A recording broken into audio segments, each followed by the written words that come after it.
cari yang manfaat. Cari yang bermanfaat. Hindari yang mudarat. Kalau ada manfaat dan ada mudarat pada sesuatu, maka dahulukan menghindari mudarat daripada manfaat. Kalau Anda punya kemampuan untuk menggunakan kecerdasan buatan, sebelum buka, cari dulu. Punya kemampuan menghindari keburukannya atau tidak?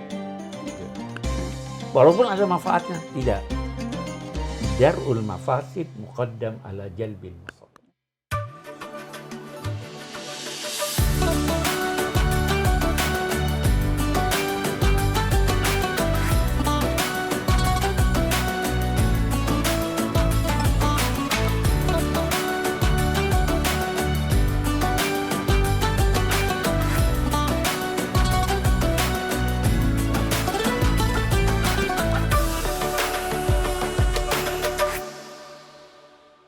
Assalamualaikum warahmatullahi wabarakatuh.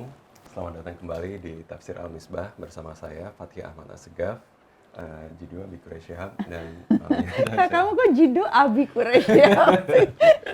Di double. Ya, Jido itu menunjukkan kakek. Kakek. Tapi Abi Quraisyihab itu sudah menjadi nama yang dipanggil oleh semua orang. Namanya adalah Muhammad Quraisyihab, bukan Abi Quraisyihab. Nggak apa-apa, tapi aku sudah rela Abiku dipanggil Abi oleh seluruh rakyat Indonesia. Nggak apa-apa, lanjut. Sampai cucunya aja tetap harus pakai kata Abi. Nggak apa-apa. Ya, Lanjut. Gimana Kak? Jadi apa kita mau bahas apa hari ini? Hari ini tentang artificial intelligence. Artificial intelligence. Jadi memang kerjaannya Fatih juga nih, Bi. Fatih di Nomos, di hukum online ada banyak kerjaan artificial intelligence. Banyak kerjaan sama ini. Mantu aku yang satu lagi Faris. Hai Faris. Jadi Jidu memang ini jadi hal yang sebenarnya kita merasa kayak ini explode gitu, kayak tiba-tiba mungkin 1-2 tahun yang lalu langsung ada fenomena baru ini gitu ya, kecerdasan buatan, dan rasanya kayak sangat cepat gitu perkembangan teknologi ini, dan banyak orang sebenarnya takut atas teknologi, ya bahayanya teknologi ini begitu ya, Jidu. Jadi apakah ketakutan itu benar? Dan bagaimana sikap kita yang tepat untuk AI ini? Kita mau lihat dulu begini. Itu perkembangan ilmu, ya kan? Sebenarnya bukan baru 2 tahun, sudah sekian tahun. Bahkan sebelum kecerdasan buatan ini dikenal manusia, sudah ada langkah-langkah manusiawi sebelum ini yang justru membahayakan. Penemuan dinamit itu. Itu salah satu tantangan iptek. Hasil dari kreasi manusia yang kemudian disadari ini sangat berbahaya. Sampai penemunya sendiri merasa menyesal kenapa bisa terjadi itu. Jadi memang bagaimana pandangan agama itu kemudian mendapatkan tantangan atau harus membantu memecahkan dilema-dilema berkait dengan perkembangan iptek itu sudah beberapa siklus lah kita lalui gitu ya, sudah beberapa tahun. Ada perkembangan. Mari kita lihat soal perkembangan ini. Manusia pertama lahir tanpa mengenal pisau. Iya, betul. Ya toh? Dia gunakan akalnya, dia pengalamannya dan sebagainya, dia ciptakan pisau. Manusia tidak kenal roda. Dia ciptakan roda. Ya kan? Penciptaan pada awal-awal masa kemanusiaan ini itu benar-benar dibutuhkannya dan menjadi kepanjangan tangannya. Serta dibawa kuasanya. Dia menguasai. Itu bedanya dengan teknologi. Ya. Kemudian berkembang pengetahuannya sehingga tidak lagi menjadi tidak lagi mulai dikuasainya. Dia menemukan mesin. Dia menemukan pesawat udara. Sudah bukan kepanjangan tangannya. Sudah dia bisa terbang. Tetapi waktu dia menemukan pesawat udara ada bahaya. Sudah mulai dia bisa berbahaya. Tapi bahayanya dia masih bisa kendalikan walaupun terkadang tidak. ini meningkat terus. Sampai sekian tahun yang lalu kita pernah ada diskusi tentang stem cell. Betul. Menciptakan binatang. Meningkat mau ciptakan manusia. Apa ini perlu? Untuk apa ciptakan manusia pakai ini? Manusia di dunia sudah kelebihan. Ada cara yang lebih nyaman untuk menciptakan manusia, ya kan? Jadi tidak berguna. Nah, kemudian lahir kecerdasan buatan. Di sini terlihat sekian banyak dampak buruk yang bisa dihasilkan oleh kecerdasan buatan. Jadi kita harus hati-hati. Dia bisa membahayakan manusia. Dia bisa menciptakan makhluk yang menguasai manusia. Dia, yang jelas sekarang melalui kecerdasan buatan sekian banyak profesi yang sudah tidak laku. Sekretaris sudah tidak laku sekarang. Ya, sudah ada itu. Guru sudah tidak laku. Guru yang seperti apa? Anak itu ya kan? Ya toh, sudah saya bisa belajar. Buku tidak laku lagi. Banyak orang yang memilih jalan pintas. Banyak orang yang memilih jalan pintas, nggak baca bukunya. Kalau dulu jalan pintasnya nggak mau beli buku, itu tetap baca buku, cuma belinya buku bajakan. Salah gitu ya. Kalau dulu sekarang kita nggak baca bukunya, kita semacam apa ya, jadinya dapat ringkasannya atau bahkan merampok ide dari penulis-penulis yang menghasilkan karya-karya yang kreatif, dirampas saja sama mesin-mesin AI gitu ya, diakui sebagai karya yang seolah-olah bukan punya siapa-siapa. Kan itu berarti ada mudarat-mudarat gitu ya. Iya, dalam konteks ini kita harus berkata begini, kita harus objektif. Abi gunakan AI. Gitu. Saya gunakan, saya baca ini. Tetapi hati-hati. Informasi yang diberikannya boleh jadi salah. Iya kan? Nah, informasi yang diberikannya boleh jadi menyesatkan. Apa yang dihidangkannya boleh jadi tidak direstui agama. Ya kan? Nah, jadi kalau Abi ditanya bagaimana, bagus kalau kita bisa menggunakan produk-produk teknologi, tetapi dalam saat yang sama kita harus hati-hati dalam menggunakannya. AI itu. Ya, sebetulnya sih kalau Ella sering bilang, aku nggak tahu nih Kak, kalau pendapat kamu gimana. Seperti yang Jidu bilang tadi sih, bahwa kalau kita bicara roda, kalau kita bicara pisau gitu ya, atau bahkan kita bicara buku, itu kita sebagai manusia tuh punya kendali untuk menutup, untuk kayak nggak lihat lagi, untuk memilih dan sebagainya. Yang menantang dengan teknologi ini karena kendali kita tuh sebetulnya sedikit sekali.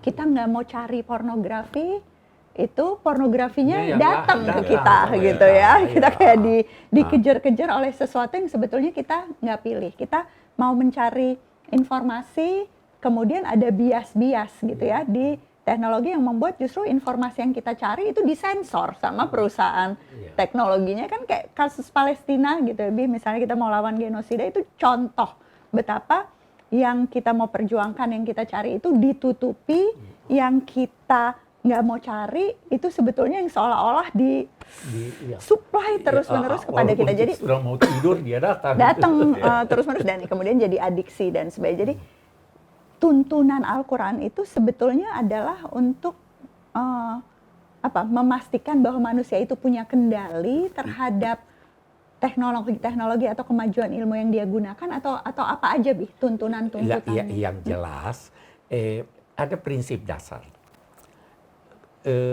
Cari yang manfaat. Cari yang bermanfaat. Hindari yang mudarat. Kalau ada manfaat dan ada mudarat pada sesuatu, maka dahulukan menghindari mudarat daripada manfaat. Kalau Anda punya kemampuan untuk menggunakan kecerdasan buatan, sebelum buka, cari dulu. Punya kemampuan menghindari keburukannya atau tidak? Walaupun ada manfaatnya, tidak. darul mafasid muqaddam ala jalbil masalih. Nah, menghindari mudarat lebih penting. Jadi kalau tidak mau atau tidak bisa menghindari kecerdasan buatan, maka hindari dampak-dampak buruknya. Ya toh?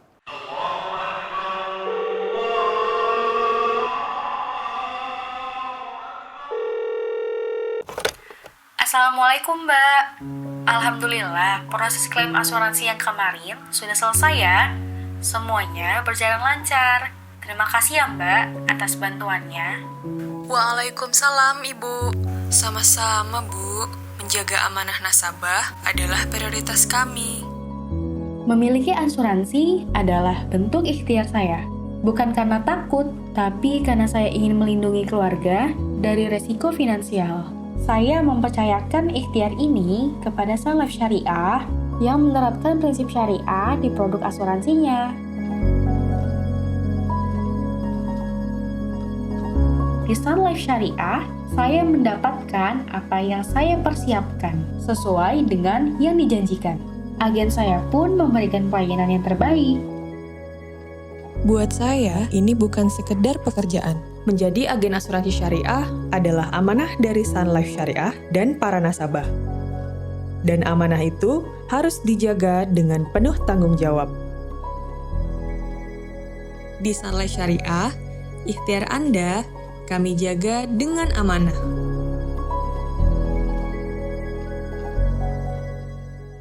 Tapi kalau buat kasus anak-anak gitu misalnya atau kasus Anak-anak dalam tidak bisa pelajaran menghindari ya.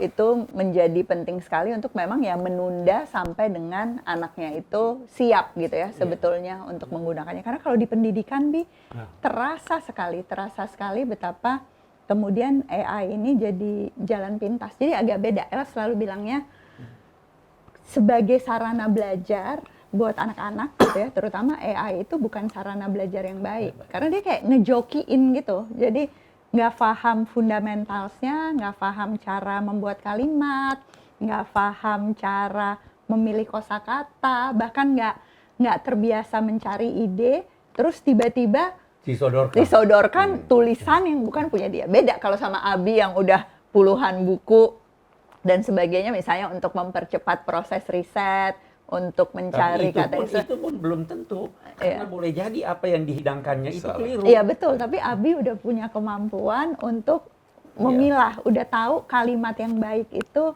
seperti apa, sudah bisa menulis tanpa bantuan AI sebelum teknologi itu datang. Buat anak-anak nih mereka kayak nggak pernah dapat kemampuan dasarnya, tiba-tiba kayak orang nggak tahu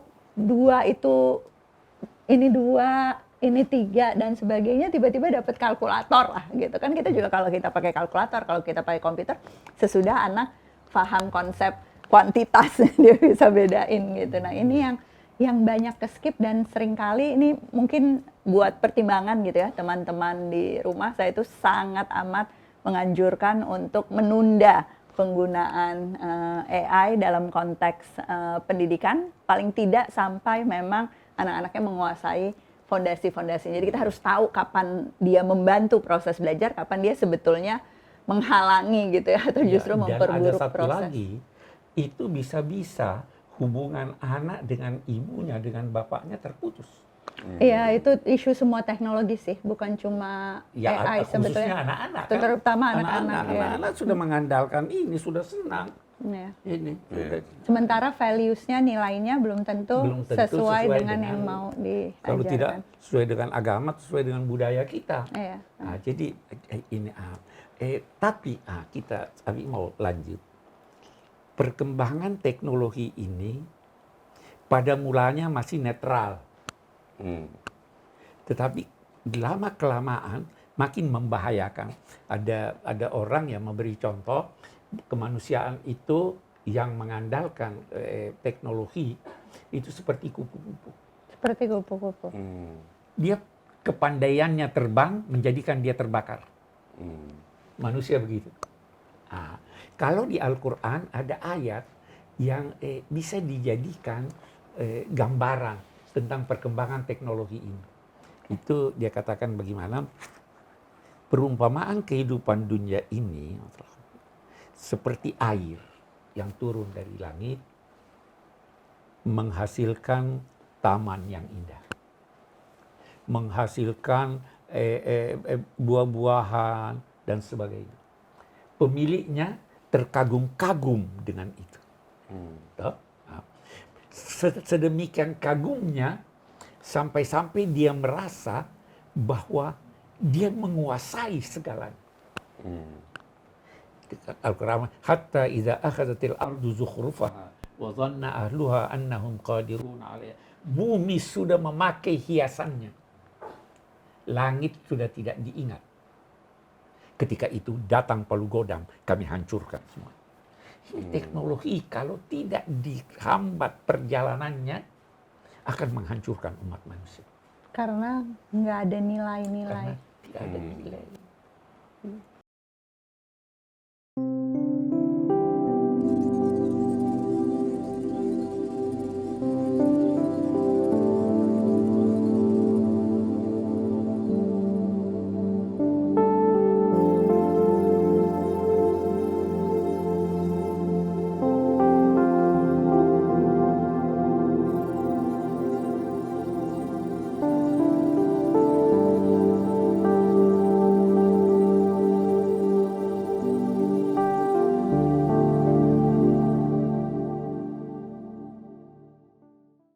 Terus gimana dong, Bi? Ella pekerjaannya Ella sangat amat berkait dengan teknologi pendidikan. Fathi kerja di bidang teknologi, kayaknya hampir semua dari kita ya terpapar. Tadi selain anak-anak harus dilindungi, untuk anak-anak kita tunda dan sebagainya, buat yang sudah dewasa seperti kita, itu apa sih? Abi kan mungkin nggak bisa ngenasehatin si pemilik-pemilik giant tech itu ya, Bi. Kayaknya mereka udah dengan, tapi di sekitar kita pun itu cukup banyak orang-orang yang sebetulnya ingin menggunakan teknologi ini dengan cara yang baik.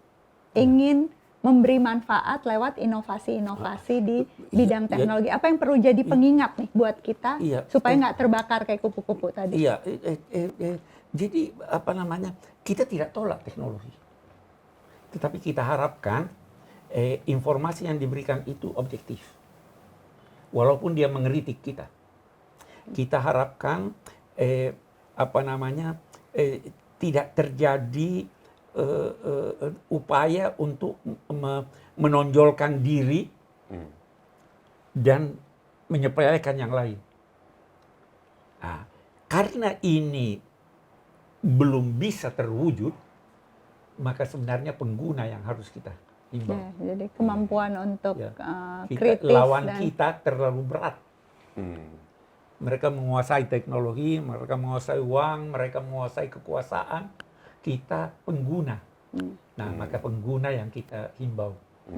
Jadi apa Kak? Kita harus jadi watchdog gitu ya semuanya untuk memastikan. Tapi cukup banyak ya Kak orang-orang yang justru dulu mungkin bekerja di bidang teknologi, mungkin terlibat ya dalam Abi mau tanya, ini kan yang berubah kubu. Ini kan Fathi kerja di online. Informasinya diterima dari mana? Kalau ya kita memang yang semuanya sudah diseleksi oleh manusia informasinya. Jadi memang yang curate dan sebagainya itu manusia dulu. Jadi ini salah satu upaya. Jadi ada upaya menyeleksi apa yang ini, sehingga waktu dibuka apa yang terseleksi ini itu sudah dapat dikatakan mendekati kebenaran, ya kan? Iya, kalau Nomos, kalau hukum online sama Alex itu kan memang mereka punya database sendiri, Bi. Jadi dari referensi. Fathi yang nerangin Mami kayak cuma pengguna bukan.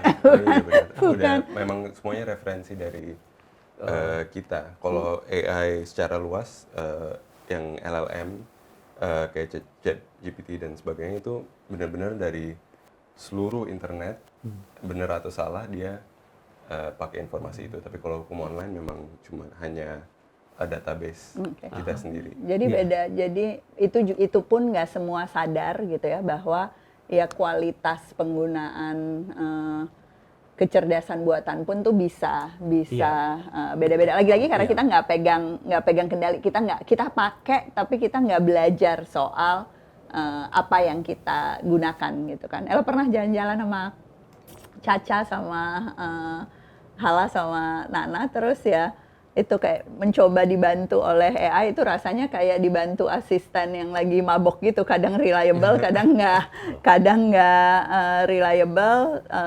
Rekomendasinya pun itu ya kalau kita terima mentah-mentah itu nggak akan ngebantu kita gitu ya untuk nggak tersesat dan sebagainya. Jadi persis yang Abi bilang tadi, kita sebagai pengguna itu harus terus meningkatkan literasi. Satu hal lagi yang Abi ini dalam bidang Abi ini, bidang agama, bidang hukum, jangan gampang-gampang bertanya pada AI menyangkut hukum. Karena ketetapan hukum itu dipengaruhi oleh masa, oleh tempat, oleh siapa yang bertanya. Terutama dalam konteks ya hukum-hukum agama kan, Hukum agama. bukan cuma hukum online. Jadi boleh jadi yang dijawab itu adalah jawaban orang dulu yang sudah tidak relevan sekarang. Boleh jadi jawabannya itu tidak mempertimbangkan siapa yang bertanya. Jadi harus sangat hati-hati. Jadi nggak bisa ya Bi kalau kita bilang oh ya saya mengikuti ketetapan hukum ini karena kata AI gitu, tidak bisa, karena tidak bisa. ngecek di Itu bisa benar, bisa salah. harus jelas saya mengikuti ketetapan hukum mazhab ini atau pendapat ulama ini gitu ya, yang saya tahu betul sebetulnya dari mana. Dalam konteks hukum agama. Apalagi ya kalau mau kita lebih gunakan ini, menetapkan hukum itu tidak hanya dengan akal, Betul. dengan hati. Ya kan? Apakah AI punya hati? Tidak punya hati, tidak bisa. Ya kan? Ya, diingat-ingat ya teman-teman, jalan pintas itu belum tentu jalan yang membawa kita kepada tujuan. Tadi bukan hanya dalam konteks proses belajar secara umum, tapi tadi Abi juga bikin catatan khusus nih untuk proses belajar agama, mendapatkan jawaban-jawaban tentang agama, itu tetap sumber rujukannya dari mana, referensi-referensinya apakah terpercaya, dari ustadz atau mufasir yang seperti apa, itu harus selalu jadi pedoman kita. Hati-hati dengan informasi-informasi, mari kita kritis bersama-sama pada saat menggunakan teknologi. Dan yang tadi juga penting banget apa Kak? Menghindari mudarat. Itu lebih penting daripada mencoba mencari manfaat. Banyak cara insya Allah untuk mendapatkan manfaat-manfaat yang jadi tujuan kita tanpa mendapatkan kemudaratannya. Nah, dan kadang-kadang caranya itu ya bukan dengan menggunakan AI gitu ya. Terima kasih. Semoga kita bisa meningkatkan literasi kita pada saat berkait dengan teknologi dan terus mengikuti panduan-panduan agama di setiap langkah sehari-hari. Sampai jumpa lagi di Tafsir Al-Misbah.